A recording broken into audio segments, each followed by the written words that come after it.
na yun ay manggagaling sa iisang kapirasong papel na tinatawag po nating balota. Tama po ba ang pantay na karapatan? Mapabata, matanda, kung sino man, mayaman o mahirap, pantay ang karapatan natin sa araw ng eleksyon. Tama po ba yun?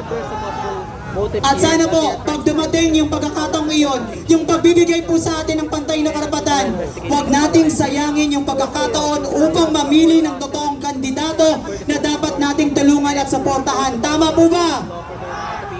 Dahil po baka mamaya, pag nagkamali tayo, mag-intay na naman po tayo ng 3 taon dahil mali po ang ating binoto. Alam niyo po ba kung bakit natatakot ang administrasyon ngayon kay VP Sara Duterte at kaya kung bakit gusto nilang mapa-impeach? Dahil pag nanalo po si VP Sara, babalik po ang Oplan Tokhang at baka makatok si Bongbong Marcos. Tama po ba? Tama po ba? Ayan, ang pagkatao po ni VP Sara, ni Senator Bato de la Rosa ay mayahalin tulad nyo sa iisang palay. At yung mga senador, mga congressman na kumakalabang po sa kanila ay parang isang mais. Paano ko po nasabi? Di ba po, ang palay kahit hitik sa bunga, ito ay nakayuko sa lupa. Tama po ba?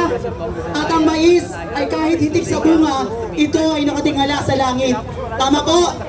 Dahil ang pagkatao ni VP Sara Duterte at ni Senator Bato de la Rosa ay parang isang palay na kung saan kahit sila ay hitik sa bunga, sila ay nakayupo sa lupa at nagpapakumbaba at nagbibigay ng tamang serbisyo sa bawat isa sa atin. Tama po ba? At yung mga kumakalaban naman po sa kanila, yung mga senator, mga congressman, para po silang isang mais na kung saan kahit hitik po sila sa bunga, sila ay nakatingala sa langit at nagpapakataas. Tama po ba? Kaya po, nananawagan po ako sa mga supporters po ng mga Duterte. Panahon na boses na naman po natin ang manaig. Tama po ba? Tayo ang nagbigay ng mandato sa kanila.